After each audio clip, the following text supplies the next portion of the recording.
اور پھر کیا ہے کہ جو لوگ اللہ کے رسول کو دکھ دیتے ہیں ان کے لیے سخت دردناک قسم کا سزا تیار ہے. جو یہ لوگ تمہارے سامنے قسمیں کھاتے ہیں تاکہ تمہیں راضی کر لیں، یعنی کہ تعریفوں کی پل باندھنا، اور اس کے علاوہ جو ہے وہ ہم اپنی زندگی میں بھی ایسے کچھ لوگ دیتے ہیں. یہ ایک کریکٹر ہے جو کہ اللہ تعالیٰ یہاں پہ ایکسپلین کرے، وہاں پہ بھی تھا، اس ٹائم پہ بھی تھا، ہمارے ساتھ زندگیوں میں، ہماری زندگیوں میں بھی ہمیشہ ہوتا ہے یہ کریکٹر. ٹھیک ہے، تو وہ کیا ہے کہ یہ لوگ تمہارے سامنے تعریفوں کے پل باندھتے ہیں، تمہارے سامنے قسمیں کھاتے ہیں ہم تو تمہاری طرف ہیں، تمہارے ہی ہیں. ان کو مطلب زبان کی ایک ضرورت پڑتی ہے، اللہ کا قسم کھانے کی ضرورت پڑتی ہے ان کو اپنی لائلٹی ثابت کرنے کے لیے. تو کیا ہے تاکہ تمہیں راضی کر لیں. یعنی اب کیا ہوگا، ظاہر سی بات ہے کہ ایک جو بہانہ مار دیا ہے کہ ہم نہیں جا سکتے، مشکل ٹائم میں کام نہیں آئیں گے، لیکن کیا ہے کہ اس کے اوپر آ کے قسمیں کھائیں گے کہ نہیں نہیں ہم اگر جا سکتے تو ہم ضرور جاتے، ہمارا تو یہ مسئلہ پڑ گیا، ورنہ ہم تو تمہارے ساتھ ہی ہیں، تم تو بہت اچھے ہو، اس طرح کے معاملات. تو پھر کیا ہوا، حالانکہ یہ مومن ہے، اگر یہ مومن ہے تو اللہ اور اس کے رسول اس کے زیادہ حقدار ہے کہ ان کو راضی کرنے کی فکر کرنی چاہیے، ان کو اللہ کو راضی کرنے کی فکر کرنی چاہیے. نبی صلی اللہ علیہ وسلم کو کیسے یہ لوگ جو ہے وہ اکیلے مطلب خود نہیں جا رہے، اور ان کے لیے اس بات کے اوپر کوئی مسئلہ ہی نہیں ہے کہ نبی صلی اللہ علیہ وسلم جو ہے وہ جہاد کرنے کے لیے اکیلے جا رہے ہیں، ایک مشکل کام کے لیے اکیلے جا رہے ہیں، اور یہ خود جو ہے وہ پیچھے سکون سے بیٹھ کے اس پہ اطمینان اور خوشی کا اظہار کریں کہ اللہ کا شکر ہے ہم بچ گئے اس ساری مصیبت سے. کیسے کریں یہ کام؟ تو کیا انہیں معلوم نہیں ہے کہ جو اللہ اور اس کے رسول کا مقابلہ کرتا ہے اس کے لیے دوزخ کی آگ تیار ہے جس میں وہ ہمیشہ رہے گا. یہ بہت بڑی رسوائی کا کام ہے. یعنی یہ جو کریکٹر جو ہم نے بھی پیچھے پڑھا ہے اس کا کیا مطلب ہے کہ وہ منہ پہ آ کے جو ہے وہ مشکل ٹائم میں کام نہیں دیں گے، لیکن کیا ہوگا کہ وہ سارے کے سارے اس ٹائم میں جب آسانی ہوگی اس میں آ کے جو ہے وہ بہت بڑی بڑی باتیں کرنا اور بس راضی کرنے کی کوشش کرنا کہ جو تھوڑی سی پیچھے سے غلطی ہو گئی ہے اس کو جو ہے وہ کور کرنے کے لیے بہترین اچھی اچھی باتیں کرنے کی کوشش کرنا. تو اللہ تعالیٰ کہتے ہیں ان کو زیادہ فکر اس بات کی کرنی چاہیے کہ اللہ کو راضی کریں، اپنی نیتوں کو صاف کریں اللہ کے لیے. پھر کیا ہوا، یہ منافق ڈر رہے ہیں کہ کہیں مسلمانوں پر ایسی کوئی صورت نازل نہ ہو جائے جو کہ ان کے دلوں کے بھید کھول دے. یعنی منافقین کے دلوں میں جو چل رہا ہے وہ سارا کچھ کھول کے واضح کر دے. اب یہ صورت جو ہے یہ آخری زمانے کی صورت ہے، ہم پتہ ہے، ہم پڑھ چکے ہیں، آخری زمانے کی صورت ہے. اب تک جو ہے اللہ تعالیٰ نے منافقین کو مہلتیں دی ہوئی تھی، فل بائی فل ان کو مہلت چل رہی تھی، ان کے اوپر ان کے بارے میں کوئی اتنی زیادہ باتیں نہیں آئی تھی. لیکن اس صورت کے اندر اللہ تعالیٰ نے منافقین کا ایک ایک حال ان کے دلوں کا کھول کے واضح کر دیا کہ ان کے دلوں میں چلتا کیا ہے. تو ان کو اسی بات کا ڈر تھا کہ کوئی اس طرح کی صورت آ نہ جائے، اللہ تعالیٰ بتا نہ دے ان کو ہمارے دلوں میں کیا چلتا ہے. ظاہر نام تو نہیں آیا، لیکن اللہ تعالیٰ نے اپنے نبی کو منافقین کے ناموں کی ایک لسٹ بھی بتائی تھی کہ یہ منافقین ہے. لیکن بہرحال جو ہے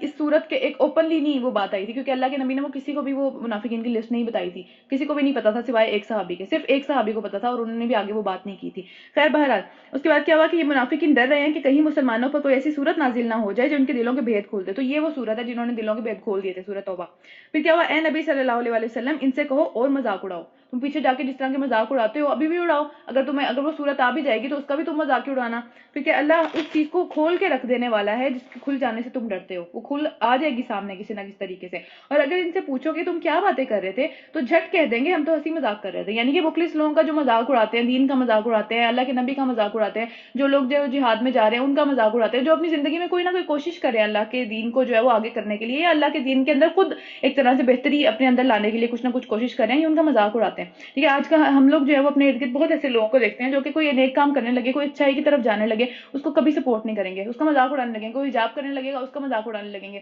لو جی اب 900 چوہے کھا کے بلی حج کو چلی. ٹھیک ہے، یہ بہت ہی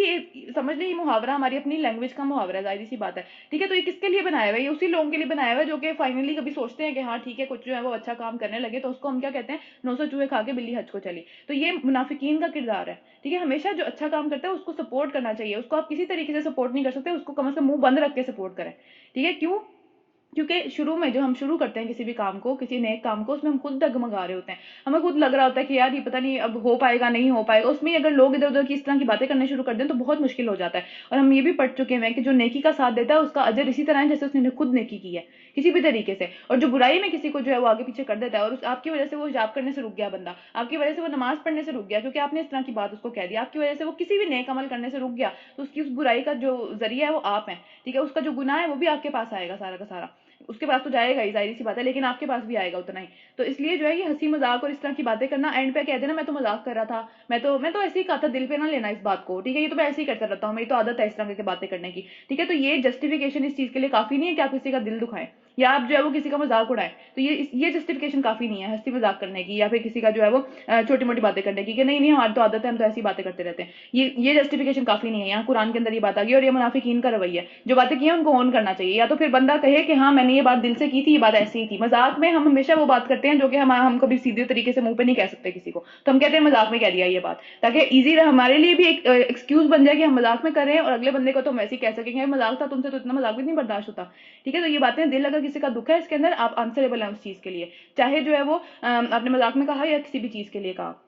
پھر کیا ان سے کہو کیا تمہاری ہنسی اور مذاق جو ہے اللہ اور اس کی آیات اور اس کے رسول کے لیے ہی ہے، اور کسی کے لیے تمہیں مذاق نہیں آتا؟ ٹھیک ہے، صرف یہ جو لوگ جو اللہ کے راستے میں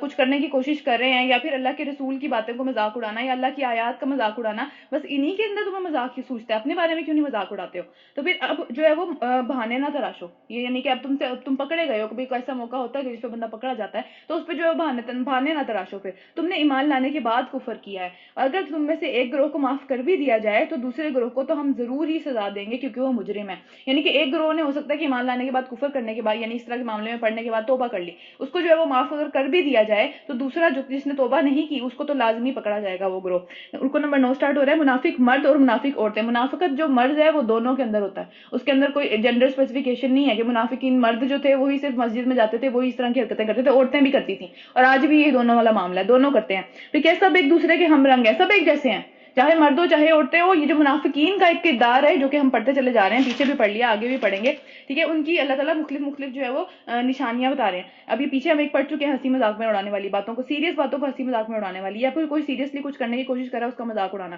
ٹھیک ہے۔ تو منافقین اور منافق مرد اور عورتیں دونوں ایک جیسے ہیں، اس میں چاہے جو ہے وہ کوئی کہے کہ نہیں یہ لوگ تو مسجد جاتے ہیں،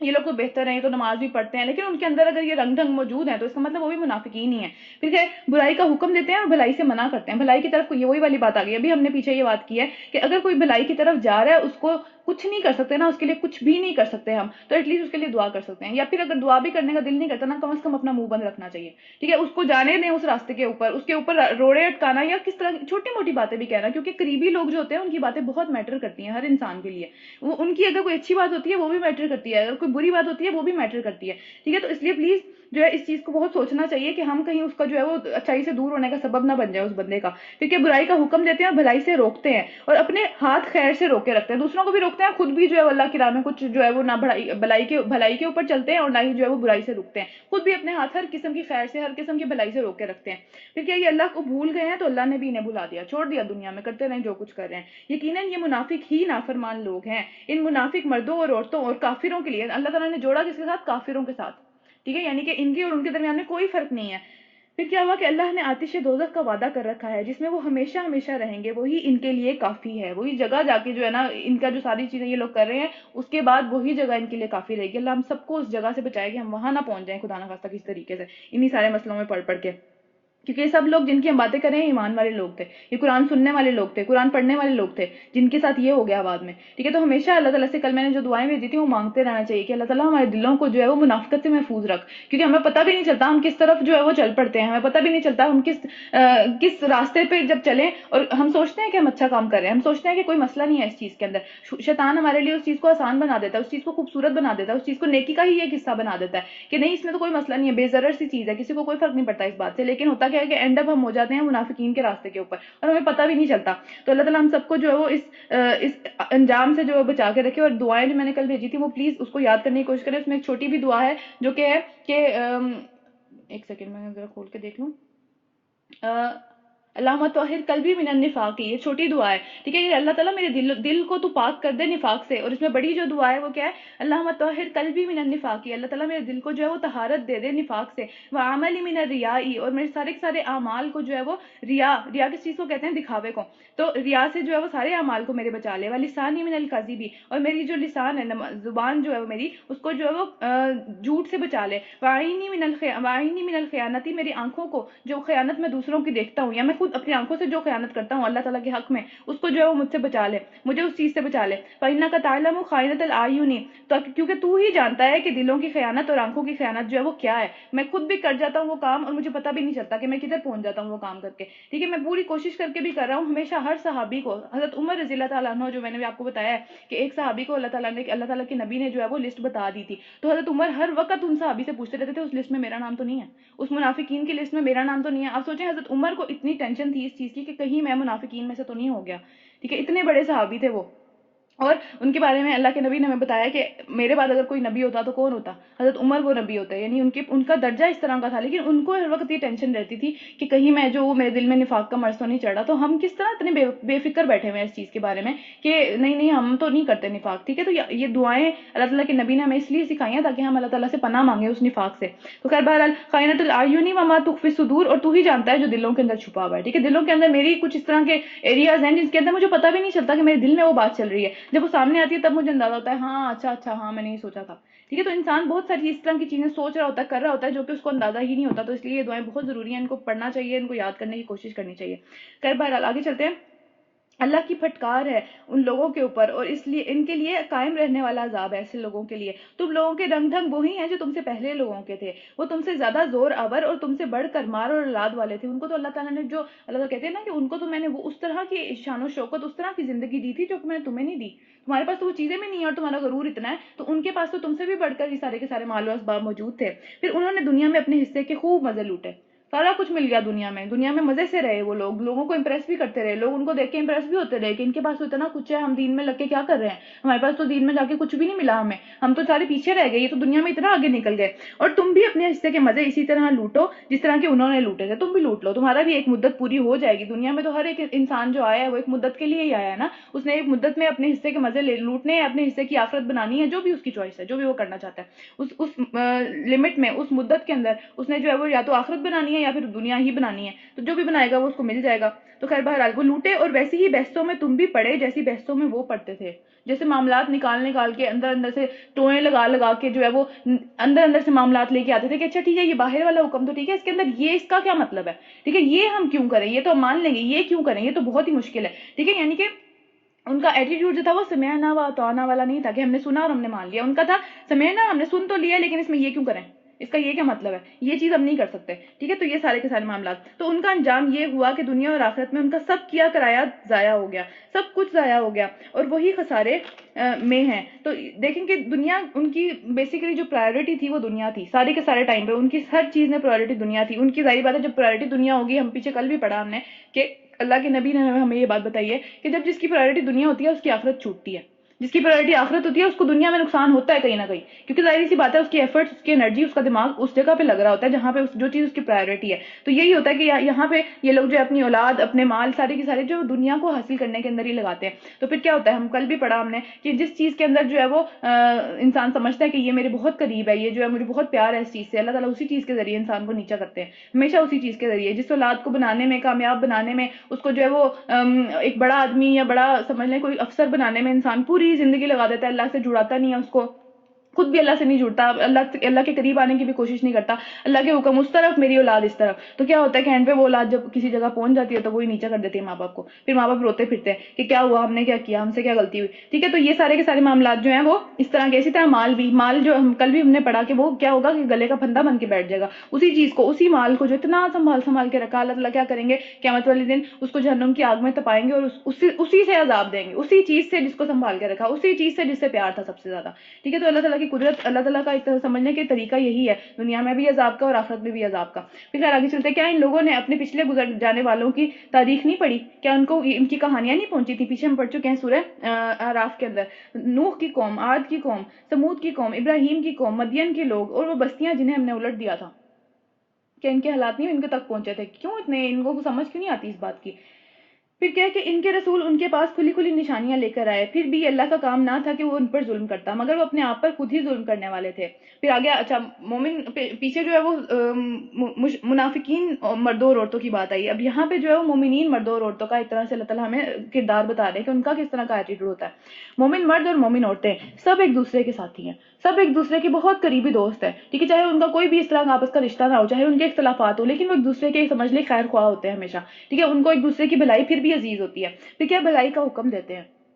بھلائی میں سپورٹ بھی کرتے ہیں، نیک کاموں میں ایک دوسرے کے ساتھ تعاون کرتے ہیں، مشورے کے ساتھ، آپ کی ایموشنل سپورٹ کے ساتھ، آپ کی فزیکل ہاتھوں کے ساتھ کوئی سپورٹ آپ کر رہے ہیں اسے، ٹھیک ہے؟ یا آپ کسی مال کے ساتھ سپورٹ کر رہے ہیں، یا آپ کوئی موٹیویشن ہی اس کی بڑھا رہے ہیں صرف، ٹھیک ہے؟ یا آپ اس کو جو ہے وہ اس کو کوئی ڈر لگا ہوا ہے، کوئی اس کو ہمت کم ہو رہی ہے، آپ اس کے وقت جا کے اس سے جو ہے وہ اچھی بات کر دیں، اس کو صرف اچھا بول بھی تو ایک صدقہ ہے نا، ٹھیک ہے؟ تو ہر لحاظ سے جو ہے وہ اس کو بھلائی کا حکم دینے والے ہوتے ہیں اور برائی سے روکنے والے ہوتے ہیں، نماز قائم کرتے ہیں اور زکوٰۃ دیتے ہیں، اور اللہ اور اس کے رسول کی اطاعت کرتے ہیں، یہ وہ لوگ ہیں جن پر اللہ کی رحمت نازل ہو کر رہے گی. ابھی نہیں ہے نا تو پھر بھی آ جائے گی، کچھ عرصے بعد آ جائے گی. ابھی ایسا لگ رہا ہے کہ ان کے حالات بہت تنگ چل رہے ہیں، ابھی ایسا لگ رہا ہے کہ ان کے اوپر مصیبت آ رہی ہے، تو یہ منافقین بہت خوش ہو رہے ہیں کہ اچھا ہوا، ان کے ساتھ ایسا ہی ہونا چاہیے تھا. تو لیکن ایسا نہیں ہے، لانگ ٹرم میں ان کے اوپر ہی جو اللہ کی رحمت ہے وہ نازل ہو کر رہے گی. یقیناً اللہ سب پر غالب اور حکمت والا ہے. ان مومن مردوں اور عورتوں سے اللہ کا وعدہ ہے کہ انہیں ایسے باغات دے گا جن کے نیچے نہریں بہتی ہوں گی. ان کے گھر باغوں کے اندر ہوں گے، بڑے بڑے باغوں کے اندر، نہریں بھی ان کی اپنی ہوں گی، طرح طرح کی نہریں ہوں گی، اور ان میں ہمیشہ رہیں گے. ان سدا بہار باغوں میں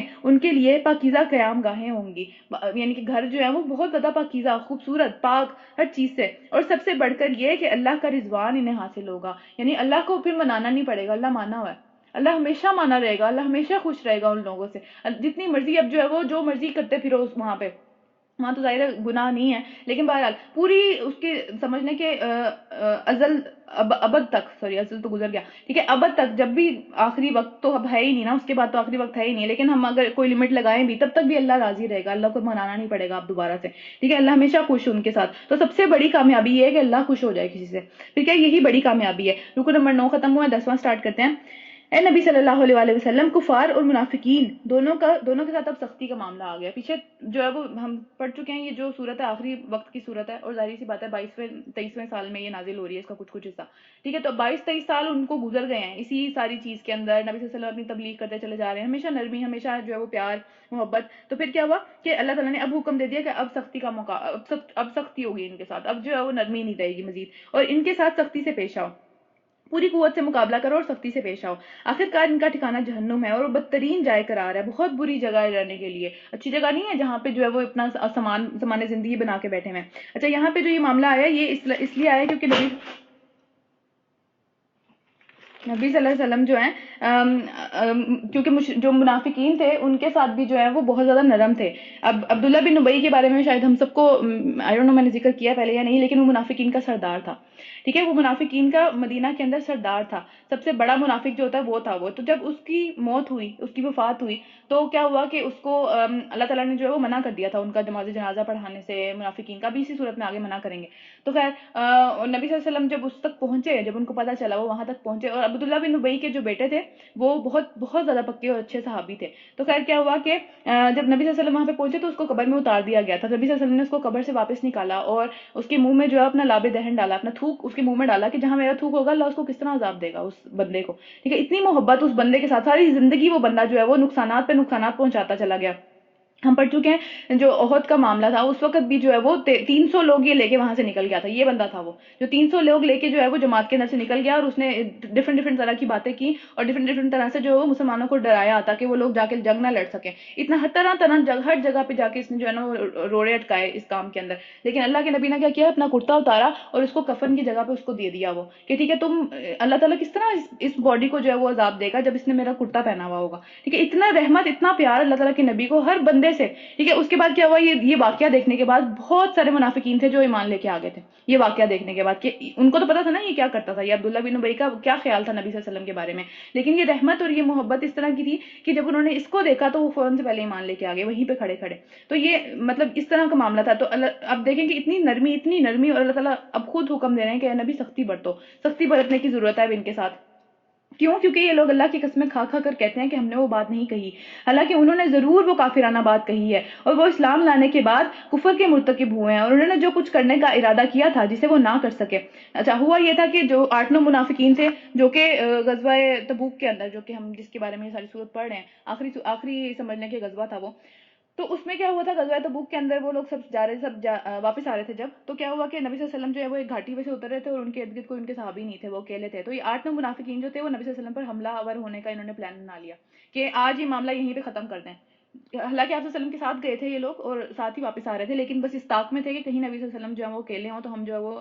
نعوذ باللہ یہ معاملہ ہی ختم کر دیں. تو خیر وہ کر نہیں سکے. اللہ تعالیٰ کے نبی کو اللہ تعالیٰ نے پہلے ہی وحی کے ذریعے بتا دیا اس سارے معاملے کے بارے میں. تو یہاں پہ اس چیز کی بات ہو رہی ہے کہ انہوں نے جو کرنے کا ارادہ کیا تھا وہ کر نہیں سکے. پھر اب جھوٹی قسمیں کھا رہے ہیں کہ نہیں ہمارا تو ایسا کوئی ارادہ نہیں تھا. اللہ تعالیٰ نے دلوں کے حالات جو ہے وہ قرآن کے اندر نازل کر دیے ان کے. یہ ان کا سارا غصہ اسی بات کے اوپر ہے تاکہ اللہ اور اس کے رسول اپنے فضل سے ان کو غنی کر دیا ہے سارا کا سارا غصہ اس بات کے اوپر ہے کہ جو اللہ کے نبی کے ماننے والے لوگ ہیں وہ ان کو کیوں سارا فضل ملتا ہے، ان کی کیوں اچھائیاں ہوتی ہیں، ان کی کیوں جو ہے وہ تعریفیں ہوتی ہیں، ہماری بھی ہونی چاہیے. مطلب ہم بھی تو اوپر اوپر سے پوری کوشش کرتے ہیں نا ایک طرح سے. تو کیا کہ اگر یہ اپنی روش سے باز نہ آئے، ابھی بھی توبہ کر لیں تو ان کے لیے بہتر ہے. تب بھی ان کے لیے ایک طرح سے گنجائش ہے دین کے اندر، تب بھی ان کے لیے اللہ تعالیٰ کے پاس گنجائش ہے. اور اگر یہ باز نہ آئے تو اللہ ان کو نہایت دردناک سزا دے گا، دنیا میں بھی اور آخرت میں بھی. اور زمین میں کوئی نہیں ہے جو ان کا حمایتی اور مددگار ہو سکے گا اس ٹائم پہ. جب اللہ کا عذاب آتا ہے تو کوئی بھی نہیں بچا سکتا اس بندے کو دنیا سے. ٹھیک ہے. تو کیا ہے کہ ان میں سے بعض ایسے بھی ہیں جنہوں نے اللہ کے ساتھ عہد کیا تھا کہ اپنے فضل سے اگر اس نے اس کو نوازا تو ہم ضرور خیرات کریں گے اور صالح بن کے رہیں گے. مگر جب اللہ نے اپنے فضل سے ان کو دولت مند کر دیا تو وہ بخل پر اتر آئے، کنجوس بن گئے اور اپنے عہد سے ایسے پھرے کہ انہیں پرواہ تک نہیں ہے کہ انہوں نے کوئی اس طرح کا وعدہ بھی کیا تھا. آج ہم بھی یہ چیز دیکھتے ہیں کہ لوگ بہت زیادہ نظریں مانتے ہیں یا جو ہے وہ اس طرح کی وہ باتیں کرتے ہیں کہ اگر میرے ہاں یہ اس طرح کی اولاد ہو گئی تو میں جو ہوں وہ یہ کروں گی، یا جو ہے وہ میرے ہاں یہ ہو گیا تو میں یہ کروں گی. لیکن جب اللہ تعالیٰ ان کو وہ چیز دے دیتے ہیں تو پھر وہ ایسے پھر جاتے ہیں اس چیز سے کہ جیسے انہوں نے کبھی کوئی وعدہ کیا ہی نہیں تھا. یا میں 100 نفل پڑھوں گی، یہ تو بڑی عام سی بات ہے. ٹھیک ہے، میں 100 نفل پڑھوں گی اور پھر پڑھنے پڑتے ہیں تو پھر بندہ پڑھتا نہیں ہے. تو نتیجہ یہ نکلا اس طرح کے اعمال کے اندر اگر ہم اللہ سے کیا ہوا عہد پورا نہیں کرتے تو کیا نتیجہ نکلتا ہے کہ نتیجہ یہ نکلا کہ ان کی اس بد عہدی کی وجہ سے جو انہوں نے اللہ کے ساتھ کی اور اس جھوٹ کی وجہ سے جو وہ بولتے رہتے ہیں، ہر بات پہ جھوٹ بولتے ہیں، پھر اللہ نے ان کے دلوں میں نفاق بٹھا دیا. جب ہم وعدے پورے نہیں کرتے، ہمیں پتہ ہے منافق کی نشانیوں کے اندر سے یہ نشانی ہے کہ وہ وعدے پورے نہیں کرتا. وہ نہ لوگوں سے وعدے پورے کرتا ہے، نہ وہ اللہ سے وعدے پورے کرتا ہے. وہ جب بولتا ہے موسٹلی جھوٹ بولتا ہے، اس کی زبان کے اندر سے نکلتا ہی جھوٹ ہے. اور اس کے علاوہ کیا ہے، تیسرا کیا ہے کہ جب اس کے اوپر کوئی امانت رکھوائی جاتی ہے اس کے پاس تو اس میں سے خیانت کرتا ہے. اور چوتھی کئی جگہوں پہ یہ بھی آتی ہے کہ وہ گالیاں دیتا ہے بہت زیادہ. اس کے منہ سے اچھی بات نہیں نکلتی، گالیاں نکلتی ہیں. تو کیا ہے کہ اللہ نے ان کے دل، جب بھی کوئی کام انسان یہ 4 کام کرتا چلا جائے گا تو کیا ہوگا اس کے اینڈ پہ کہ اللہ اس کے دلوں میں نفاق کا مرض بٹھا دے گا. وہ بیٹھ جائے گا اس کے دل کے اندر، وہ دنیا کے پیچھے ہی چلتا پڑے گا. پھر کہ جو اس کے حضور ان کی پیشی کے دن تک اس کا پیچھا نہیں چھوڑے گا. اس سے چھڑا کے بھاگنا بھی چاہے گا، جب تک کوئی حرکتیں نہیں چھوڑے گا نا اس کا پیچھا یہ نفاق نہیں چھوڑے گا. ٹھیک ہے. کیا یہ لوگ نہیں جانتے کہ اللہ کو ان کے دل کے پوشیدہ راز اور سرگوشیاں تک معلوم ہے جو کہ آپس میں چھپ چھپ کے کر رہے ہوتے ہیں، پلاننگ جو آپس میں چھپ چھپ کے کر رہے ہوتے ہیں، جو پیچھے اللہ تعالیٰ نے کھول بھی دی. ٹھیک ہے. وہ ان کو نہیں پتا کیا کہ اللہ تعالیٰ کو سب چیزوں کا جاننے والا ہے اور تمام غیب کی باتوں سے پوری طرح باخبر ہے. وہ خوب جانتا ہے ان کنجوس دولت مندوں کو جو خوشی خوشی دینے والے جو اہل ایمان ہیں ان کے اوپر تانے کرتے ہیں، ان کے اوپر اس طرح کی باتیں کرتے ہیں کہ مطلب یہ اگر اس طرح سے نہ دیں تو ہمیں بھی نہ دینا پڑے. یہ اتنی خوشی خوشی جس طرح حضرت ابوبکر صدیق تھے، کیا پورے گھر کا سامان لے کے آ گئے تھے غزوہ تبوک کے اندر. حضرت عمر تھے، آدھے گھر کا سامان لے کے آ گئے تھے. ٹھیک ہے. تو ان کے بارے میں مذاق کرتے ہیں، ان کے بارے میں غلط باتیں اڑاتے ہیں کہ یہ کیا چیز ہے. اسی طرح وہ صحابی جو تھے جو کہ جب ان کے پاس دینے کے لیے کچھ نہیں تھا غزوہ تبوک کے اندر، تو انہوں نے کیا کیا، پوری رات جو ہے وہ ایک باغ کے اندر کام کیا اور صبح ان کو جو ہے وہ 8 کھجوریں ملی، ایک مٹھی بھر کھجوریں ملی جو کہ مطلب کچھ روایت کے مطابق 8 کھجوریں تھی صرف. تو کیا ہوا، انہوں نے لا کے وہ مال کے اوپر رکھ دی. جب انہوں نے مال کے اوپر رکھی تو لوگوں نے ان کا مذاق اڑانا شروع کیا. انہوں نے مذاق اڑانا شروع کیا کہ یہ سارا کا اس کی کیا ضرورت تھی، یہ بھی نہ دیتے، یہ کیا ہے. ٹھیک ہے. تو انہوں نے جب اس طرح کی، اب اللہ تعالیٰ ان کی بات کریں کہ جو اتنی خوشی سے، اتنی زیادہ سمجھنے خلوص سے ساری کی ساری جمع پونجی وہاں پہ لا کے رکھ دی، تو ان کی باتوں کا مذاق اڑاتے ہیں، ان کے کاموں کا. اور ان لوگوں کا مذاق اڑاتے ہیں جن کے پاس اللہ کی راہ میں دینے کے سوا کچھ بھی نہیں ہے. ان کے پاس کچھ بھی نہیں ہے دینے کے لیے. وہ کیا کریں، جو اپنے اوپر مشقت برداشت کر کے دیتے ہیں. یعنی انہی صحابی کی بات ہو رہی ہے یہاں پہ کہ انہوں نے پوری مشقت کی، پوری رات انہوں نے کام کیا تاکہ وہ کچھ جمع کر کے جو ہے وہ اللہ کی راہ میں دے دیں. اتنی خلوص نیت، اتنی پیاری نیت ان کی. پھر اللہ ان مذاق اڑانے والوں کا مذاق اڑاتا ہے. یعنی ان کو اندازہ ہی نہیں ہے کہ جس چیز کو جو 8 کھجوریں تھیں، وہ جو مٹھی بھر کھجوریں تھیں، ان کا ایک طرح سے جو درجہ تھا وہ اس پوری چیز سے زیادہ بہتر تھا جو کہ اس کے نیچے پڑی ہوئی تھی. پورے گھر کا سامان پورا کا پورا سمجھ لیں، جس نے جو لا کے دیا. اب جس کے پاس تھا ہی وہ 8 کھجور، اگر اس نے وہی دے دی تو اس سے بڑھ کر کس نے کیا دیا ہوگا. سوچیں، آپ کے پاس 2 لاکھ تھے، آپ نے جو ہے وہ 5,000 دے دیے، بہت بڑا کام کیا. لیکن جس کے پاس تھے ہی 2 لاکھ، اس نے 2 لاکھ دے دیے. اس کی بڑی قربانی ہوئی، آپ کی بڑی قربانی ہوئی. ٹھیک ہے. تو یہ بات جو ہے وہ سوچنی چاہیے کہ یہ اللہ تعالیٰ دلوں کے حال جانتے ہیں، نیتوں کے حال اللہ تعالیٰ جانتے ہیں. پھر کیا ہوا کہ اللہ تعالیٰ ان لوگوں کا مذاق اڑاتا ہے اور ان کے لیے دردناک سزا کافی ہے. اللہ کے نبی نے فرمایا، حدیث ہے کہ 1 درہم 1 لاکھ درہم کے 1 لاکھ درہم سے بھی بڑھ گیا. لوگوں نے پوچھا کہ صحابیوں نے پوچھا کہ کس طرح ہے نبی صلی اللہ علیہ وسلم، کس طرح بڑھ گیا 1 درہم جو ہے وہ 1 لاکھ درہم سے. تو اللہ کے نبی نے فرمایا کہ کسی مالدار آدمی جو کہ جس کے پاس جو ہے وہ ڈھیر مال تھا، وہ اپنے مال میں گیا اور اس نے 1 لاکھ درہم صدقہ کر دیا. پھر ایک آدمی جو کہ جس کے پاس تھے ہی 2 درہم، اس نے ان میں سے 1 درہم کا صدقہ کر دیا، وہ 1 درہم اس کے 1 لاکھ سے بڑھ گیا. تو یہی والا معاملہ ہے یہاں پہ بھی. پھر اللہ تعالیٰ بہتر جانتا ہے کہ اس کو کتنا دینا ہے. پھر اس کے بعد کیا ہوا اے نبی صلی اللہ علیہ وسلم تم خواہ ایسے لوگوں کے لیے معافی طلب کرو یا نہ کرو. عبداللہ بن ابی کی یہاں پہ بھی بات ہو رہی ہے جس کا ہم پیچھے ذکر کر چکے ہیں، کیونکہ اللہ تعالیٰ کے نبی کو تھا کہ بس کسی طرح سے ان کی بھی مغفرت ہو جائے، ان کو عذاب تک نہ ملے، یہ جو ہے وہ عذاب تک نہ پہنچ جائے جو ان کے لیے سامنے کھڑا ہوا ہے، تو اس کے لیے بھی معافی مانگتے چلے جا رہے تھے. پھر کیا ہوا کہ اگر تم 70 دفعہ بھی ان کے لیے معافی کی درخواست کرو گے تو اللہ انہیں ہرگز معاف نہیں کرے گا. تو اللہ کے نبی نے فرمایا تھا کہ 70 سے زیادہ دفعہ کروں گا میں، شاید اللہ تعالیٰ ان کو معاف کر دے. اتنا زیادہ اللہ کے نبی کو بس شوق تھا کہ کوئی نہ چلا جائے، کوئی جو ہے وہ بس اس جہنم کے ساتھ اس کے اوپر جا کے کھڑا نہ ہو جائے جو کہ اتنی مشکل اور اتنی بری جگہ ہے. وہاں وہ جانے کی جگہ نہیں ہے. دنیا میں کوئی کتنا بھی برا ہو، ہمارے کسی سے کتنے بھی اختلافات ہوں، ہم کبھی بھی جو ہے اس کے لیے یہ بدعا یا اس کے لیے ہم یہ نہیں چاہیں گے کہ وہ جو ہے وہ جہنم میں چلا جائے. خدا نہ خواستہ اللہ نہ کرے ایسا ہو. ہر بندہ جو ہے وہ کبھی نہ کبھی پلٹ کے واپس آ جائے. ہماری ہمیشہ یہ دعا ہونی چاہیے کیونکہ ہمارے نبی کا یہ ایٹیٹیوڈ تھا جن کو ہم فالو کرتے ہیں. ٹھیک ہے. پھر اس کے بعد کیا ہوا کہ اگر تم 70 دفعہ بھی انہیں معاف کر دینے کی درخواست کرو گے اللہ معاف نہیں کرے گا. تو نبی نے کیا کہا کہ میں 70 سے زیادہ دفعہ کروں گا، شاید اللہ معاف کر دے. پھر کیا اس لیے کہ انہوں نے اللہ اور اس کے رسول کے ساتھ کفر کیا ہے، اور اللہ جو ہے وہ نافرمان لوگوں کو راہ نجات نہیں دکھایا کرتا. پھر اللہ کے نبی نے ہمیں حدیث میں بتایا کہ دنیا کی آگ جو ہے وہ جہنم کی آگ کا 70واں حصہ ہے. یعنی اگر 70 حصے ہوں آگ کے، ان کا ایک حصہ جو ہے وہ دنیا کی آگ ہے، اور باقی سارے ملا دیں تو وہ 70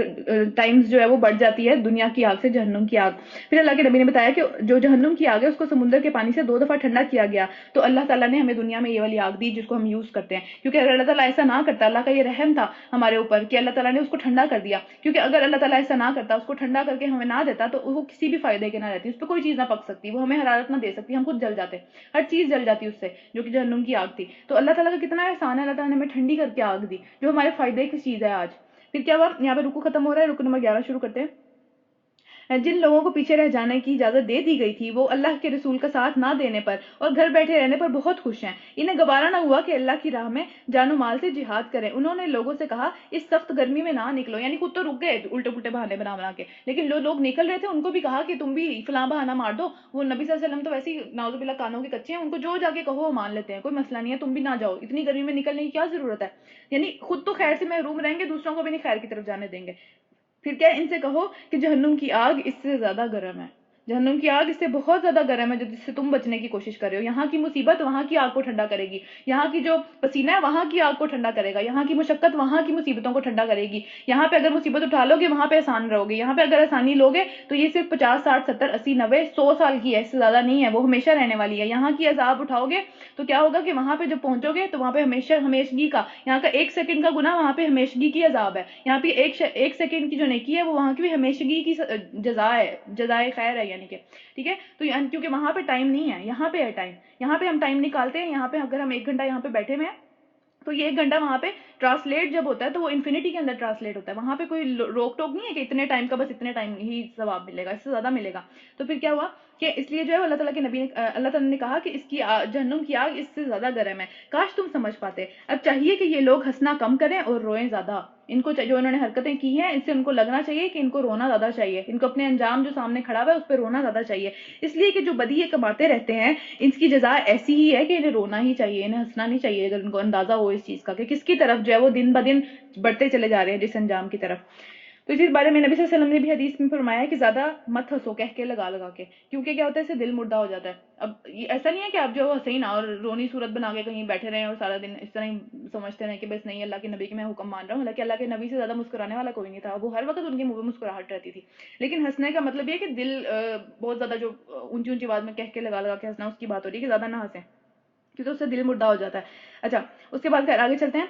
اس لیے کہ جو بدی یہ کما رہے ہیں اس کی جزا ایسی ہی ہے کہ انہیں رونا چاہیے. اگر اللہ ان کے درمیان تمہیں واپس لے جائے اور آئندہ ان میں سے کوئی جہاد کے لیے نکلنے کی تم سے اجازت بھی مانگے، یعنی آئندہ اب جو بھی آگے کے معاملات ہوں گے، پہلی بات تو یہ کہ آگے کوئی معاملات ہوں گے نہیں کیونکہ نبی صلی اللہ علیہ وسلم کی آخری جنگ تھی یہ جو غزوہ تبوک تھی. خیر اس کے بعد کیا ہوا کہ اگر اللہ تعالیٰ نے کہا کہ اگر آگے بھی ان میں سے کوئی جو ہے وہ جہاد کے نکلنے کے لیے تم سے اجازت مانگے تو صاف کہہ دینا اب تم میرے ساتھ ہرگز نہیں چل سکتے اور نہ ہی میری جماعت میں سے کسی دشمن سے لڑ سکتے ہو، میری جماعت کے ساتھ مل کے کسی دشمن سے بھی نہیں لڑ سکتے. تم نے پہلے بیٹھے رہنے کو پسند کیا تو ابھی بیٹھے رہنے والوں کے ساتھ ہی بیٹھے رہو، تم سکون سے رہو. اب تم جہاد کے لیے اللہ تعالیٰ نے تمہیں چوز ہی نہیں کیا. تم نے پہلے سمجھا نا کہ تمہیں اللہ تعالیٰ نے رخصت دے دی، تم پہ کتنا بڑا احسان کیا، تمہیں اتنی گرمی میں نکلنا نہیں پڑا. تم نے اپنی طرف سے سمجھا کہ میں نبی کو بھیج دوں، اللہ تعالیٰ کی سب سے پیاری مخلوق کو میں بھیج دوں اور میں اس کی حفاظت کے لیے نہ نکلوں، میں جو اس کے ساتھ نہ نکلوں، میں سکون سے پیچھے بیٹھا رہوں. ٹھیک ہے. تو تم نے اگر اس چیز کو پسند کیا تو آئندہ اگر تم اپنی مرضی سے نکلنا بھی چاہو گے اللہ کے ہاں وہ قبول نہیں ہے. اب اپنے پاس ہی رکھو وہ چیز، اپنی ساری خدمات اپنے پاس رکھو. تو آئندہ ان میں سے جو کوئی بھی مرے، یہاں پہ وہ بات آ رہی ہے, اس کی نماز جنازہ تم ہرگز نہ پڑھانا.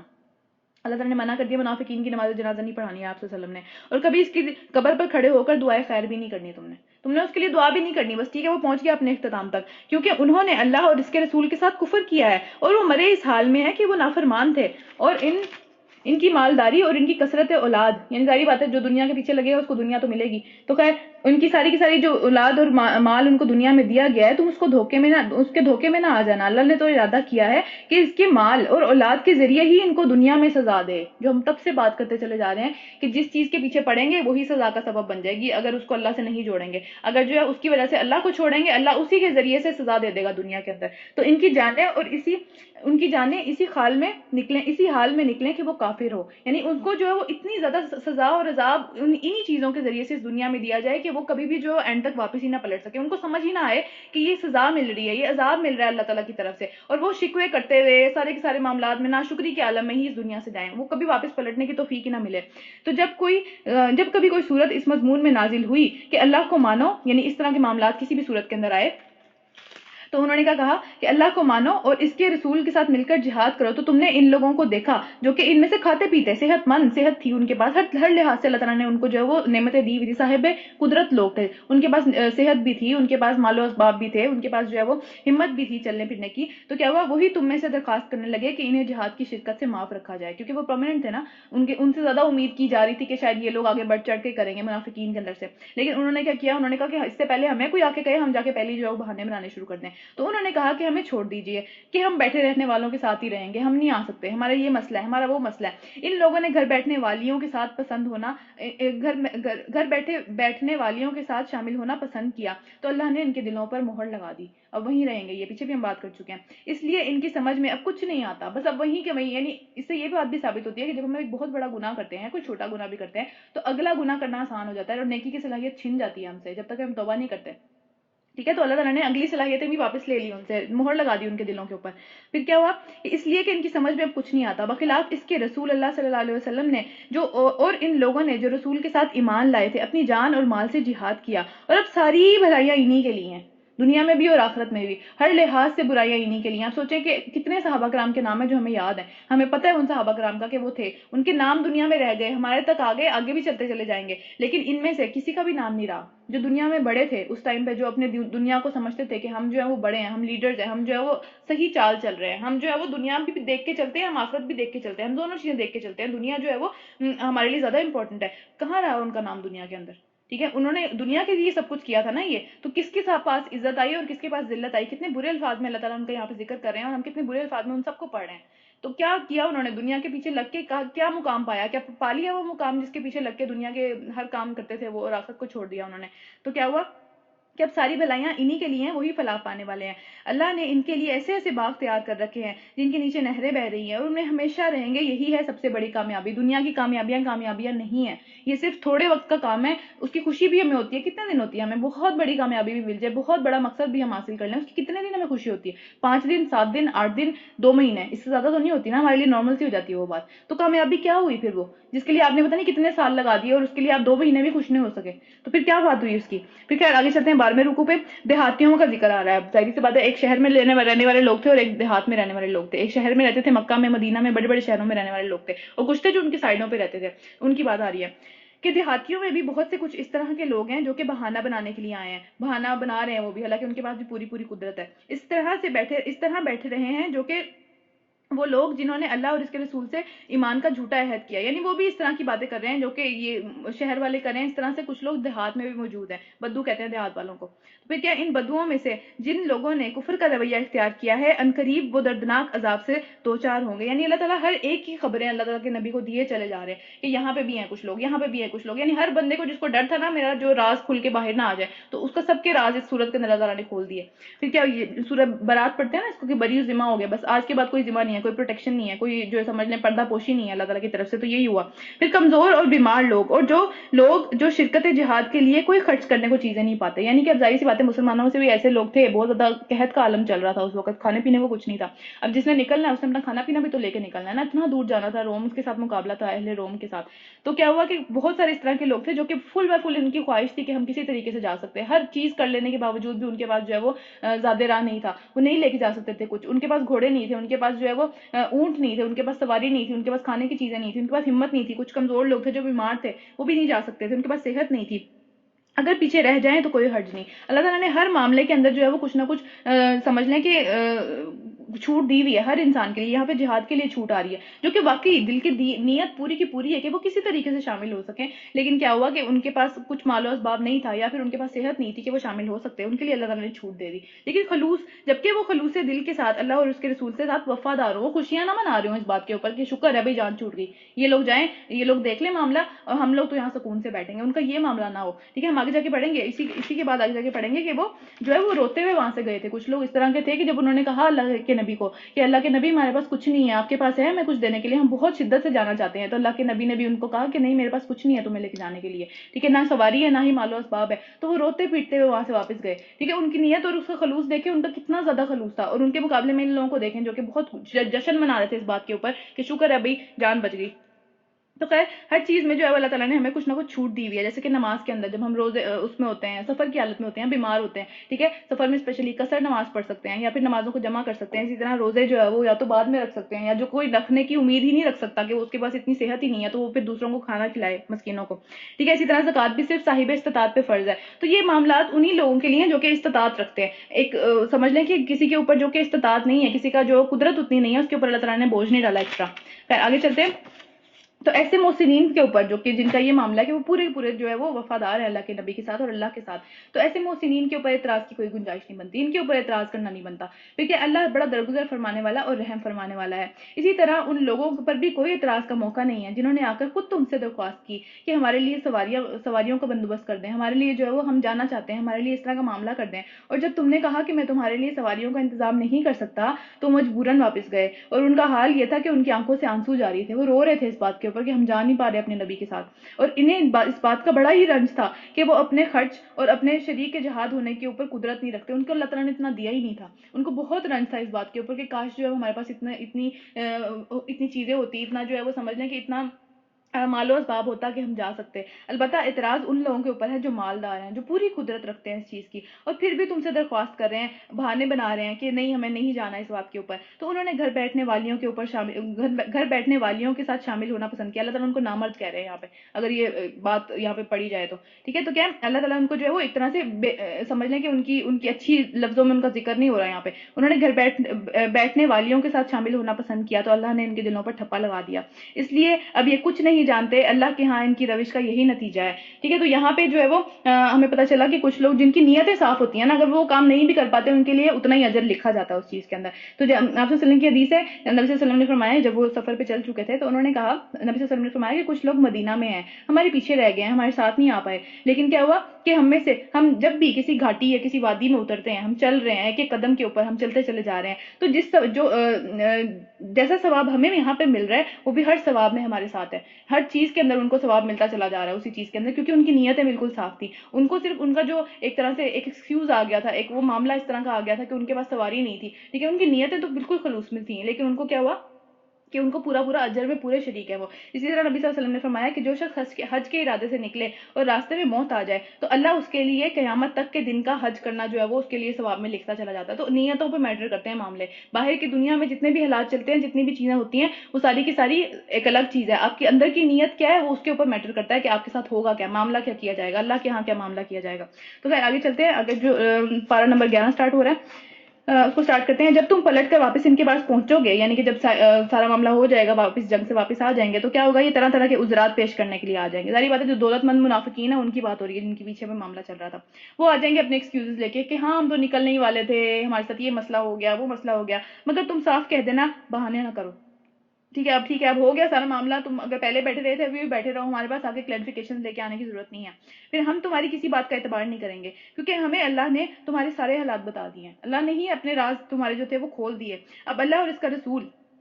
تمہارے طرز عمل کو دیکھے گا، پھر تم اس کی طرف پلٹائے جاؤ گے جو کھلے اور چھپے سب کا جاننے والا ہے، اور وہ تمہیں بتا دے گا کہ تم کیا کرتے رہے ہو۔ یعنی اگر تمہیں لگتا ہے کہ تم توبہ کر رہے ہو تو توبہ کے بعد پھر تمہارا طرز عمل میٹر کرے گا۔ یعنی عمل باتوں سے نہیں ہوتا، باتوں تو جتنی مرضی کوئی بھی کر لے، ٹھیک ہے، کہ میں ایسا ہوں، میں ایسا ہوں، میں جو بھی ہوں، ٹھیک ہے، بات جو جج ہوتی ہے اللہ اور اس کے رسول کے ہاں بھی اور اہل ایمان کے ہاں بھی، ہر چیز جو جج ہوتی ہے وہ عمل کے اوپر ہوتی ہے۔ ہم دلوں کے راز نہیں جانتے، اللہ تعالیٰ جانتے دلوں کے راز، ٹھیک ہے۔ اور اس کے علاوہ ہمارے پاس جو دو ہی چیزیں ہیں جج کرنے کے لیے، ایک تو کسی کی بات اور ایک کسی کا عمل، تو اس کے اوپر اللہ تعالیٰ نے کہا ہے کہ جج جو چیز کرنی چاہیے وہ عمل جج کرنا چاہیے، باتیں جج نہیں کرنی چاہیے۔ یہاں پہ آ کے یہ جو بھی ایکسکیوزز بنائیں گے، جو بھی معاملات کریں گے، ٹھیک ہے، اپنی جو ہے وہ لائلٹی کو پروف کرنے کے لیے، اپنی جو ہے وہ صداقت کو، اپنی سچائی کو پروف کرنے کے لیے، تو اس میں جو ہے وہ جج جو چیز کی جائے گی وہ ان کا عمل کیا جائے گا کہ اب یہ عمل کیسا کرتے ہیں، ٹھیک ہے۔ تو اس لیے جو ہے عمل کے ذریعے سچ اور جھوٹ کا پتہ چلتا ہے، باتوں سے پتہ نہیں چلتا، باتوں سے دعوے کرنا، باتوں سے جو ہے وہ اپنے آپ کو پتہ نہیں کیا پروف کرنے کی کوشش کرنا، اس سے پتہ نہیں چلتا، نہ ہی لوگوں کو، نہ ہی جو ہے وہ اللہ تعالیٰ اس چیز کے اوپر جج کرتے ہیں۔ باتوں سے ایٹ لیسٹ جج نہیں کیا جاتا، نیتوں سے جج کیا جاتا ہے یا عمل سے جج کیا جاتا ہے، دو ہی چیزیں ہیں۔ پھر اس کے بعد کیا ہے کہ کہاں ہے، اچھا ہاں، اور وہ تمہیں بتا دے گا کہ تم کیا کرتے رہے ہو، تمہاری واپسی پر یہ تمہارے سامنے قسمیں کھائیں گے۔ اچھا، اس کے بعد صرف باتیں نہیں کریں گے، اس کے بعد اللہ کی قسم، اللہ کو گواہ بنا کے کہیں گے کہ ہم جو ہے وہ بالکل سچ کہہ رہے ہیں، تاکہ تم ان سے جو ہے وہ تاکہ تم جو ہے وہ ان کو اگنور کر دو، تم ان کی بات کو مان لو، کسی طریقے سے ان کو مان لو، تو بے شک تم اس سے ان کو اگنور ہی کرو، ٹھیک ہے۔ یہاں پہ جو صرف نظر لکھا ہوا ہے اس کا مطلب ہے اگنور کرنا، یعنی ہماری اپنی زندگی میں بھی بہت سارے لوگ اس طرح کے ہوتے ہیں جو کہ آپ کے دشمن ہوتے ہیں، ٹھیک ہے، آپ کو بالکل بھی جو ہے وہ پیچھے جا کے آپ کے خلاف باتیں کرنا، یا آپ کے راہ میں جو ہے وہ روڑے اٹکانا، یا آپ کے وہ خیر خواہ نہیں ہوتے کم از کم، ٹھیک ہے۔ خاندانی زندگی کے اندر بھی ہوتے ہیں، ظاہر سی بات ہے، ڈائریکٹ جو خاندان ہوتا ہے ان کے ساتھ بھی ہوتے ہیں، اس کے علاوہ جو سسرالی معاملات ہوتے ہیں وہاں تو اس طرح کے معاملات کافی زیادہ دیکھنے میں آتے ہیں۔ خیر بہرحال جو اس طرح کے معاملات سارے کے سارے ہوتے ہیں اس کا اللہ تعالیٰ نے ہمیں ڈیل کرنے کا طریقہ بتایا، جس کا آپ کو واضح پتہ چل جائے کہ یہ بندہ آپ کے ساتھ مخلص نہیں ہے، اس نے جو آپ کے ساتھ یہ معاملات کیے ہیں، یہ پیچھے جا کے اس طرح کی باتیں کرتا ہے، منہ کے اوپر آ کے جو ہے وہ بہت اچھا بننے کی کوشش کر رہا ہے، اور اللہ کا نام لے کے یہ باتیں کر رہا ہے کہ نہیں نہیں میں نے تو کبھی اس طرح کی بات نہیں کی، اور بہت ہو سکتا ہے کہ وہ اپنی طرف سے بھی اس طرح کی باتیں کرے کہ ہاں نہیں نہیں، صرف اپنے آپ کو اچھا پروف کرنے کے لیے آپ کے سامنے، تو آپ یہ نہ کہیں کہ بھئی مجھے تو سب کچھ پتا ہے، یا بے شک آپ کو پتا بھی ہے، آپ کا ظرف اتنا بڑا ہونا چاہیے آپ اس کو اگنور کر دیں، اللہ کے اوپر معاملہ ڈال دیں، ٹھیک ہے جانے دو، ٹھیک ہے تم کہہ رہے ہو ٹھیک ہے صحیح ہے، اللہ تمہیں پوچھے گا اس بارے میں، تو کیا ہوگا اس کا انجام کیا ہوگا پھر کہ یہ تم اچھا کہاں پہ ہے، ہاں، قسمیں کھائیں گے تاکہ تم جو ہے وہ ان کو اگنور کر دو، تم ان کے اوپر جو ہے وہ جم کے بیٹھ نہ جاؤ، ان کو جو ہے وہ ان کی باتوں کو گریزنا نہ لگو، وہ اس وجہ سے اللہ کی قسمیں بھی کھانے سے گریز نہیں کریں گے، تو بے شک تم ان سے صرف جو ہے وہ صرف نظر ہی کرو، ان کو جو ہے وہ اگنور ہی کرو، ٹھیک ہے، ان کو سمجھنے دو جیسا یہ سمجھ رہے ہیں، ان کو لگتا ہے کہ وہ دنیا کو کوئی فائدہ تم سے اٹھا لیں گے تو ٹھیک ہے، ان کو جو ہے وہ سمجھنے دو اس طرح کا معاملہ، کیونکہ یہ گندگی ہے، یہ لوگ ہی گندگی ہیں جو اس طرح کی دنیا کے فائدوں کے لیے صرف جو ہے وہ اپنی باتیں کرتے چلے جاتے ہیں، اور بس جہاں سے جو ان کا فائدہ ملتا ہے وہ اسی فائدے کے پیچھے پیچھے چلتے چلے جاتے ہیں، چاہے اس کے لیے کسی کے سامنے اللہ کی جھوٹی قسم کھانی پڑے، چاہے کسی کے سامنے جھوٹی سے جھوٹی بات کرنی پڑے، ان کو فرق نہیں پڑتا اس چیز سے، وہ صرف جو اپنا فائدہ دیکھیں گے، ان کو جہاں وہ فائدہ ملے گا ان کو ہوگا کہ بس اس بندے سے بنا کے رکھو کیونکہ وہاں فائدہ ہے، چاہے جتنے بڑی مرضی دشمنی اس کے ساتھ ہو، اس کے منہ پہ سب اچھے بن کے رہیں گے۔ پھر کیا ہوا، کیونکہ یہ گندگی ہے اور ان کا اصلی مقام جہنم ہے، تو اس لیے جو ہے وہ آپ کو اگنور کر دینا چاہیے ان سب لوگوں کو، اگر لوگ اس طرح کی باتیں کر بھی رہے ہیں آپ کو پتا ہونا چاہیے ان کا انجام جہنم ہے، ان کو ڈرنا چاہیے اس چیز سے جہاں پہ یہ جا رہے ہیں، تو آپ کو اس گندگی کے اندر پڑھ کے وہی والی بات ہے، گندگی میں ہاتھ ڈالیں گے ہاتھ اپنے بھی گندے ہو جائیں گے، کیونکہ اس نے تو ماننا ہی نہیں ہے، وہ تو ہے ہی جھوٹا، ٹھیک ہے، تو اس کو چھوڑ دیں۔ تو کیا ان کا اصلی مقام جہنم ہے اور اس کی کمائی کے بدلے میں انہیں نصیب ہوگی جو کہ یہ کمائی کرتے چلے جا رہے ہیں، یہ تمہارے سامنے قسمیں کھائیں گے تاکہ تم ان سے راضی رہو، تم سے جو فائدہ ان کو مل رہا ہے نا وہ ملتا جائے، دنیا میں ہم ایسے لوگ دیکھتے ہیں جو کہ ہم سے فائدہ اٹھانے کے چکر میں ہم سے بھی بنا کے رکھنا چاہتے ہیں، دوسروں سے بھی بنا کے رکھنا چاہتے ہیں، ہمارے پیچھے جا کے ہماری برائیاں، ان کے پیچھے جا کے ان کی برائیاں، تو کیا ہوتا ہے کہ وہ اس لیے اس طرح کی باتیں کرتے ہیں تاکہ وہ جو تم ان سے راضی رہو، ابھی تو کوئی انہوں نے اس طرح کا کام کر دیا جو کہ کھل کے سامنے آ گیا ہے، لیکن کیا ہوا کہ پھر بھی وہ اس طرح کی قسمیں کھائیں گے کہ نہیں نہیں ان سے بنا کے رکھنی چاہیے، راضی رہیں یہ ہم سے، پھر کیا ہوا، حالانکہ تم ان سے راضی ہو بھی گئے، اگر تمہارے ساتھ معاملہ ٹھیک کر بھی دیا انہوں نے تو ان کو فکر اللہ کے ساتھ معاملہ ٹھیک کرنے کی ہونی چاہیے تھی، جو کہ نہیں ہوا ٹھیک، تو کیا ہوا، حالانکہ اگر تم ان سے راضی ہو بھی گئے تو اللہ ہرگز ایسے نافرمان لوگوں سے راضی نہیں ہوگا، اللہ کو راضی کرنے کی فکر کرنی چاہیے تھی، دنیا میں معاملات جو ہیں وہ تو چلتے چلے جاتے ہیں، لوگ آج راضی ہوتے ہیں کل ناراض ہو جاتے ہیں، لوگوں کا کیا بھروسہ ہے، ٹھیک ہے، اسی طرح جو ہے اس بارے میں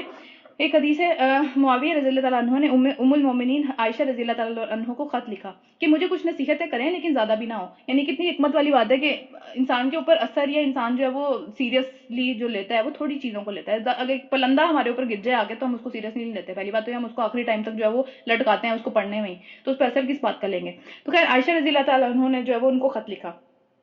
جس میں لکھا کہ سلام علیکہ اما بعد، میں نے رسول اللہ صلی اللہ علیہ وسلم کو فرماتے ہوئے سنا کہ جو شخص اللہ کی رضا لوگوں کو ناراض کر کے تلاش کرے گا، یعنی کہ اس کی جو مقصد ہے اس کا زندگی کا وہ اللہ کی رضا ہے، وہ دین کو پھیلانا ہے، وہ اپنے دین کے اوپر چلتے رہنا ہے، ٹھیک ہے، تو اس میں اگر لوگ ناراض ہوتے ہیں وہ اس کی فکر نہیں کرتا، تو لوگوں سے بچنے والی، لوگوں سے پہنچنے والی جو تکلیف ہے اس سلسلے میں اللہ اس کو کافی ہو جائے گا، اللہ ہر لحاظ سے اس کے لیے جو ہے وہ آسانیاں کر دے گا، لوگوں کے دل اس کے جو ہے وہ نرم کر دے گا، آخرکار معاملات ٹھیک ہو جائیں گے۔ اور جو شخص لوگوں کی رضامندی کو اللہ کے غصے میں تلاش کرے گا، اللہ کو ناراض کر کے لوگوں کو راضی کرنے کی کوشش کرے گا، اللہ اسے لوگوں کے سپرد کر دے گا، پھر جو معاملہ لوگ کرنا چاہیں گے وہ اسی کے اوپر جو ہے وہ کبھی کسی سے ٹھوکر کھائے گا اور کبھی کسی سے ٹھوکر کھائے گا۔ اور یہ کہہ کر جو ہے وہ اللہ تعالیٰ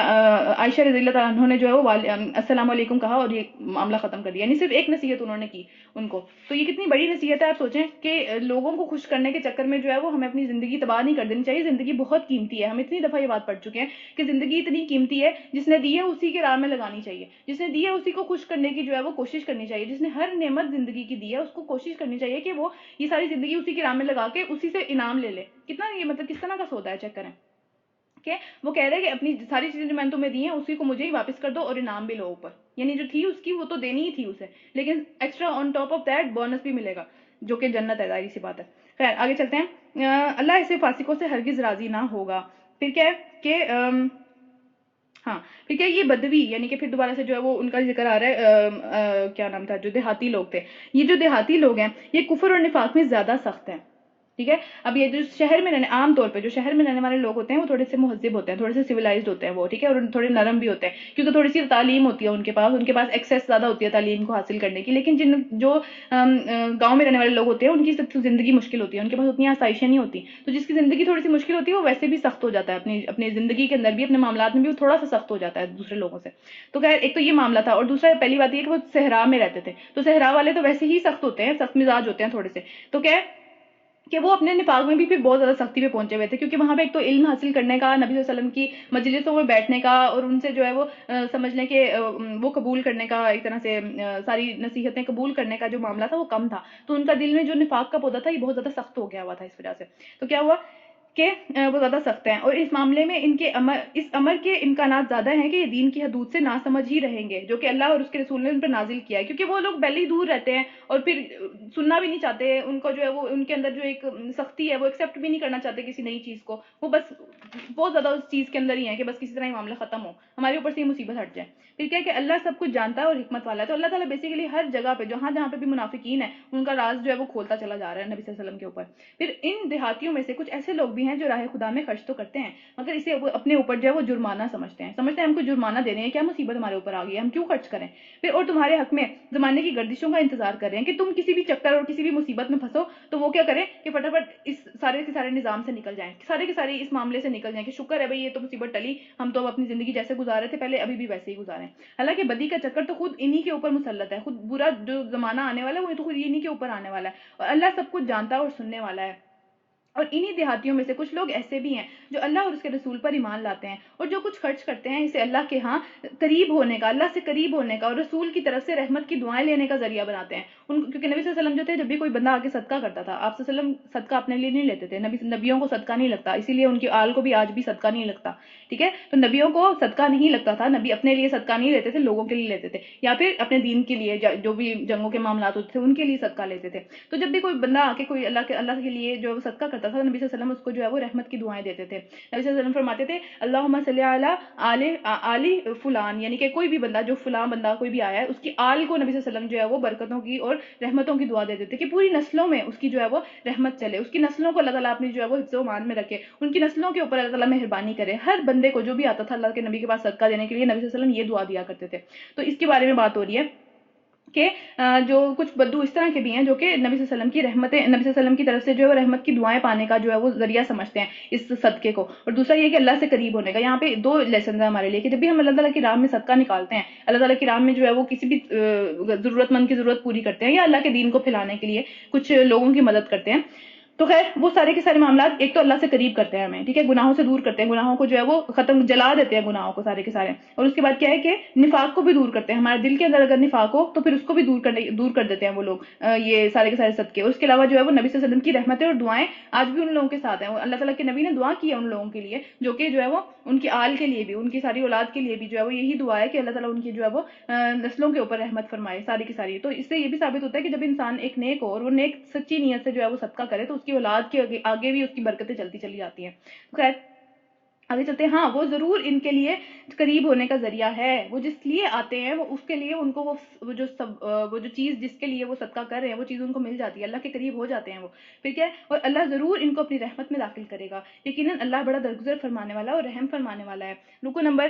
12، رکو نمبر 13 سٹارٹ ہو رہا ہے۔ اور وہ مہاجر اور انصار جنہوں نے سب سے پہلے دعوت ایمان پر لبیک کہنے میں سبقت کی، یعنی بھاگ کے انہوں نے اسلام قبول کر لیا، ان کو جیسے ہی پتہ چلا وہ فوراً سے پہلے انہوں نے اسلام قبول کر لیا دوسروں سے پہلے، پھر نیز جو کہ بعد میں آئے، یعنی ہماری بات ہو رہی ہے، ٹھیک ہے، جو کہ اس کے بعد آئے، جو کہ ان کے بعد آنے والی نسلوں میں سے تھے، انہوں نے کیا کیا کہ پورے احسان کے ساتھ، پوری دل کی سمجھ لیں دل جما کے انہوں نے ان کے پیچھے آئے وہ، اور ان کی جو ہے وہ پیروی کی، جو جس راستے کے اوپر وہ لوگ چلے، جو کہ انصار اور مہاجرین کی بات ہو رہی ہے، جو کہ سب سے پہلے ایمان لے آئے تھے، ان کے اوپر جو انہی کے راستے کے اوپر جو وہ لوگ چلے جو کہ ان کے پیچھے آنے والے تھے، اللہ ان سے بھی راضی ہوا۔ یعنی ہمارے لیے جو ہمیں رول ماڈل بنانا چاہیے وہ اپنے سے اوپر والے لوگوں کو بنانا چاہیے، اپنے سے نیچے والوں کو نہیں کہ اچھا ابھی اس نے بھی تو نماز نہیں پڑھی، چلو میں بھی بعد میں پڑھ لوں گا، میں بھی اس کے ساتھ ہی پڑھ لوں گا۔ ہمیں ان کو دیکھنا چاہیے جو ہم سے پہلے آگے بھاگ کے نیکیاں کر رہے ہیں، کیونکہ ہمارے اگر انسپریشن ہی اچھی نہیں ہوگی تو ہم کیا کریں گے، ہم تو پھر اور کبھی امپروو ہوں گے ہی نہیں۔ اگر ہم اپنے نیچے والوں کو جو ہے رول ماڈل بنائیں گے تو پھر ہم تو نیچے ہی گرتے چلے جائیں گے۔ تو پھر کیا ہوا کہ وہ اللہ ان سے راضی ہوا اور وہ اللہ سے راضی ہوئے۔ جو ہم رضی اللہ تعالیٰ عنہ پڑھتے ہیں اس کا کیا مطلب ہوتا ہے کہ اللہ ان سے راضی ہوا، جن کے ساتھ بھی، جن صحابہ کے ساتھ ہم رضی اللہ تعالیٰ عنہ پڑھتے ہیں، سب کے ساتھ ہی پڑھتے ہیں موسٹلی، لیکن بہرحال ان کے ساتھ جو ہم پڑھتے ہیں اس کا مطلب کیا، اللہ ان سے راضی ہو گیا۔ تو اللہ ان سے راضی ہو گیا، ان لوگوں سے بھی راضی ہو گیا جنہوں نے ان کے اسوہ حسنہ کو فالو کیا، کہ انہوں نے کس طرح سے جو ہے وہ نبی کا ساتھ دیا، انہوں نے کس طرح سے جو ہے وہ خرچ کیا، ان کا عمل کس طرح کا تھا، وہ نمازیں کس طرح سے پڑھتے تھے، وہ نبی کا کس طرح سے ساتھ دیتے تھے، وہ اسلام کو پھیلانے میں انہوں نے کیا کیا کچھ کام کیے۔ تو یہ ہمارا بھی طرز عمل ہونا چاہیے۔ اور وہ اللہ سے راضی ہوئے، اللہ نے ان کے لیے ایسے باغات مہیا کر رکھے ہیں جن کے نیچے نہریں بہتی ہوں گی اور وہ ان میں ہمیشہ رہیں گے، یہی بہت بڑی کامیابی ہے۔ تمہارے ارد گرد یعنی کہ مدینہ کے ارد گرد والے ایریاز میں جو دیہاتی رہتے ہیں ان میں سے بہت سے منافق ہیں، ان میں بھی ہیں منافق، اور اسی طرح خود مدینہ میں جو وہ لوگ رہتے ہیں ان کے اندر بھی منافقت موجود ہے۔ پھر جو منافق اڑے ہوئے ہیں تم انہیں نہیں جانتے، ان کو ہم جانتے ہیں، یعنی کچھ لوگ اس طرح کے ہیں جو اتنے شاطر ہیں کہ وہ کبھی ظاہر ہی نہیں ہونے دیا انہوں نے، یا کسی مسلمان پہ، یا پھر سمجھ لیں کہ ان کے قریبی لوگوں کے اوپر یا پھر نبی صلی اللہ علیہ وسلم کے اوپر بھی کبھی ظاہر نہیں ہونے دیا کہ وہ منافق ہے، لیکن اللہ ان کو جانتا ہے، ظاہری سی بات ہے۔ تو قریب ہے وہ وقت جب ہم ان کو جو ہے وہ 2 مرتبہ سزا دیں گے، پھر وہ زیادہ بڑی سزا کے لیے واپس پلٹائے جائیں گے۔ 2 مرتبہ سزا کا مطلب ہے کہ ایک تو قبر کا عذاب ان کو ملے گا، مرتے ساتھ ہی جو عذاب شروع ہو جائے گا، اور اس کے بعد آخرت میں تو ظاہر ہے ہی ہے، پھر اس کے بعد وہ زیادہ بڑی سزا کے لیے پلٹائے جائیں گے، یعنی کہ جہنم کے عذاب کی طرف وہ پلٹائے جائیں گے، جو بہت بڑا عذاب ہے۔ اللہ تعالیٰ ہم سب کو اس انجام سے محفوظ رکھے۔ پھر کچھ اور وہ لوگ ہیں جنہوں نے اپنے قصوروں کا اعتراف کر لیا ہے، ان کا عمل ان کے ملے جلے عمل ہیں، کچھ نیک ہیں اور کچھ بد ہیں، یعنی میرا خیال ہے ہم سب جیسے ہیں، ہم سب جیسے لوگوں کی بات ہو رہی ہے کہ جو کہ نیک کام بھی کرنے کی کوشش کرتے ہیں لیکن برائیاں بھی ان کے اندر ہیں، ظاہری سی بات ہے، ٹھیک ہے، دونوں چیزیں کو ملے جلے ہیں، لیکن کیا ہے وہ اڑتے نہیں ہیں اپنے گناہوں کے اوپر، وہ مان جاتے ہیں کہ ہاں کہ ہم سے قصور ہو رہا ہے، ہم سے گناہ ہو رہا ہے، ہم جو ہے وہ امپروو ہو سکتے ہیں، ہمارے پاس روم ہے امپروومنٹ کا، ہمیں سیکھنا چاہیے، ہمیں کرنا چاہیے مزید۔ تو پھر کیا بعید نہیں کہ اللہ ان پر پھر سے مہربان ہو جائے گا، ان کی توبہ قبول کر لے گا۔ جو یہ اڑتے نہیں ہے نا اس چیز کے اوپر، اڑنا جو ہے وہ سب سے زیادہ بری چیز ہے، کہ کسی کوئی برا کام کیا اور اس کے اوپر اڑ گئے کہ میں نے تو کیا ہی کچھ نہیں، یہ تو بہترین تھا، میں نے تو یہی کرنا تھا، یہی سب سے زیادہ بہترین کام تھا۔ تو پھر کیا ہوا، اللہ ان پہ مہربان ہو جائے گا کیونکہ وہ بڑا درگزر فرمانے والا اور رحم فرمانے والا ہے۔ اور پھر وہ کرتے کیا ہیں کہ اے نبی صلی اللہ علیہ وسلم تم ان کے اموال میں سے صدقہ لے کر انہیں پاک کرو، یعنی کہ جس کو یہ ڈر ہو کہ وہ جو ہے وہ گناہ کرتا چلا جاتا ہے، جیسے ہم سب ہیں، ٹھیک ہے، ہم کوشش کرتے ہیں کہ اچھا کام کریں لیکن ساتھ میں گناہ بھی ہو جاتے ہیں، ٹھیک ہے، تو ان گناہوں سے اپنے آپ کو پاک کرنے کے لیے ان کے سمجھ لیں کہ برے جزا سے جو وبال ہمارے اوپر لے کے آئیں گے، وہ جو گناہ ہم کرتے چلے جا رہے ہیں ان سے بچنے کے لیے صدقہ کرنا چاہیے ہمیشہ، ٹھیک ہے۔ تو اللہ تعالیٰ کے نبی کو اللہ تعالیٰ فرما رہے ہیں کہ تم ان کے اموال میں سے صدقہ لے کر انہیں پاک کرو، یعنی جو گناہ کا وبال اپنے اوپر یہ ڈال دیتے ہیں لیکن پھر توبہ بھی کر لیتے ہیں، تو ان گناہوں سے کی وبال سے بچنے کے لیے جو ہے ان کو صدقہ دینا چاہیے، اور تمہیں بھی ان کا صدقہ قبول قبول کرنا چاہیے. پھر نیکی کی راہ میں انہیں بڑھاؤ اور ان کے حق میں دعائے رحمت کرو، کیونکہ وہ تمہاری دعا ان کی وجہ سے ان کے لیے جو ہے وہ تسکین کا باعث ہوگی. ان کے دل ٹھنڈے ہوں گے، ان کو سکون ہوگا، ان کو ہوگا کہ ہاں ہم کوشش تو کر رہے ہیں لیکن نبی کی دعا بھی ہمارے ساتھ ہے. پھر اللہ سب کچھ سنتا اور جانتا ہے. کیا ان لوگوں کو نہیں معلوم کہ وہ اللہ ہی ہے جو اپنے بندوں کی توبہ قبول کرتا ہے اور ان کی خیرات کو قبولیت عطا فرماتا ہے؟ یعنی کہ ہم جو بھی اللہ تعالیٰ کی راہ میں بڑے سے بڑا بھی اگر کوئی کام کر رہے ہیں، اگر ہم اللہ کے لیے نہیں کر رہے اور اللہ نے وہ قبول نہیں کیا تو کوئی فائدہ نہیں ہے وہ کرنے کا. وہ چیز جو ہے وہ وہیں یہیں کی یہیں رہ جائے گی. تو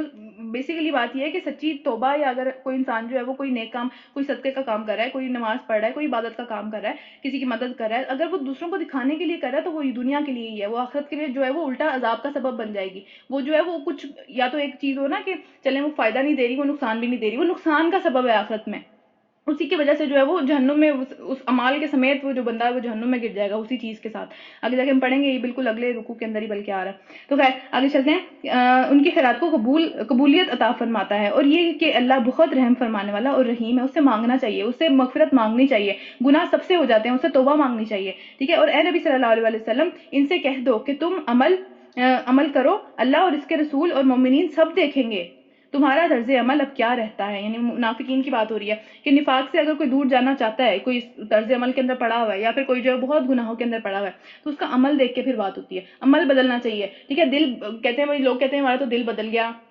یا جو ہے ہماری تو زندگی بدل گئی. عمل بالکل ویسے کا ویسا ہے. اس چیز کو کون پروف کرے گا سچا؟ ٹھیک ہے. اس کو جو پروف کرنے والی چیز ہے وہ اس کا عمل ہے. جو عمل نہیں جس کا بدلتا، اس کا دل بھی نہیں بدلتا، اس کا ایمان بھی نہیں بدلتا، کچھ بھی نہیں بدلتا. سب سے پہلی چیز ہے عمل بدلے. آپ کا جو ہے وہ رویہ بدلے لوگوں کے ساتھ. آپ کا اللہ کے ساتھ جو ہے وہ شکر گزاری کا ایک ایلیمنٹ ہو آپ کے اندر آئے. آپ جو ہے وہ اللہ کے ساتھ اللہ کا حق ادا کرو جو اللہ کا حق آپ کے اوپر ہے. تو کیا ہے کہ عمل اب کیا رہتا ہے یہ سب دیکھیں گے. مومنین بھی دیکھیں گے یہ کہ کیا جو ہے وہ معاملہ ہے. اسی طرح آج کل ایک جو چیز ہے وہ بڑی عام ہے کہ نیت تو اللہ جانتا ہے. ٹھیک ہے. تمہیں کیا تکلیف ہے؟ تم کیوں مجھے جج کر رہے ہو؟ ٹھیک ہے. یہ جو اللہ نیتوں کے حال جانتا ہے. میرے تو دل میں اسلام ہے. تو دل میں اسلام ہے تو عمل میں بھی تو آنا چاہیے نا. مطلب آپ کا عمل جو ہے وہ آپ کو جنت میں لے کے جانے والا ہے، دل تو جنت میں لے کے جانے والا نہیں ہے. تو خیر